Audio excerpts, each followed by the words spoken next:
What's up, guys? Here I have what I consider to be two of the best consumer cameras for recording 4K video. They record unbelievable video for the price. One of them is the Sony a6300 and the other is the Sony a6500. The issue I and many others have is the overheating issue when recording 4K. Based on experience, I found that the environment and the exact setup has a significant impact on when the camera will reach its max temperature and shut down. With the Sony a6300, in cooler temps outside, I've recorded with the 6300 as long as I've wanted and never saw the indicator. But with warmer temps inside, I've gotten the indicator relatively quickly at times, especially when recording and using an external monitor. To be clear, not recording with an external recorder, but with recording and outputting to an external monitor at the same time. With the Sony a6500, I've had similar experiences, but you can configure the camera to reach higher temperatures before shutting down. The a6500 can still overheat and shut down at times though. Others have shown various techniques to help with the overheating, and I've used some of those approaches. One being opening the battery door to allow the heat to escape. Another being using an external power supply. Another technique that I use is to pull the screen back away from the camera.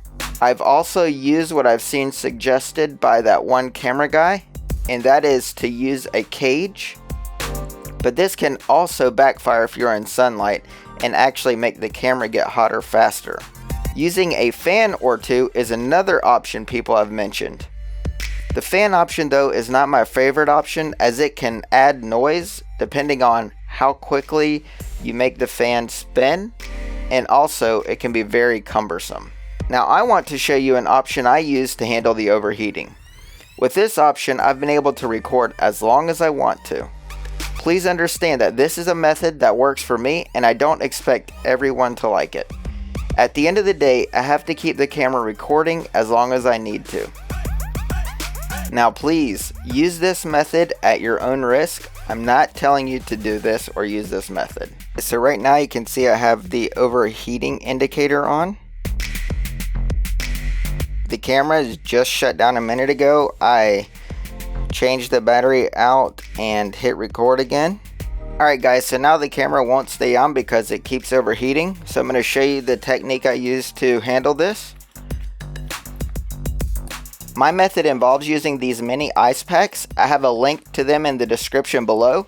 They are cheap and usually less than $15 for 6 of them. So here's what I do. I first take the frozen pack and loosen it up carefully so it'll bend. You'll want to bend it in the long direction like this, so this way it'll fit right behind the camera screen perfectly. Then you'll want to take a paper towel and cut it the length of 2 of these ice packs. So what I do is I take the paper towel, fold it up like this, and then I pull the screen out and I carefully wedge it in here. The paper towel absorbs any sweat from the pack perfectly based on my experience, and my camera is not getting wet at all. And that is it. You can see when I turn on the camera that the overheating indicator is not there anymore. I'll zoom in. And then I'm able to start recording again.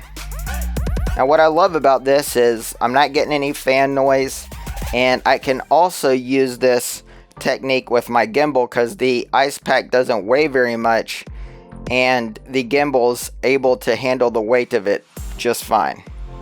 Alright, so you can see that the camera went from overheating, refusing to stay on long at all, and shutting off, to now I'm back up and recording, no overheating indicator, and it is working perfectly. These ice packs have been very durable and I've not had one leak on me yet.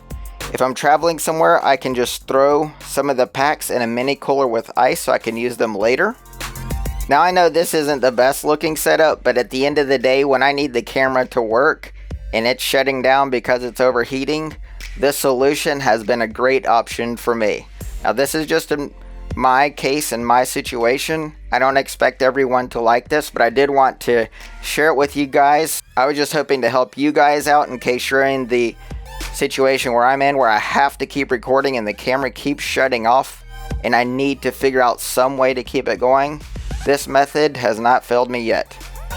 Alright, so I hope you found this video useful. If you enjoyed this video, please click that thumbs up button and consider subscribing, and have a great day.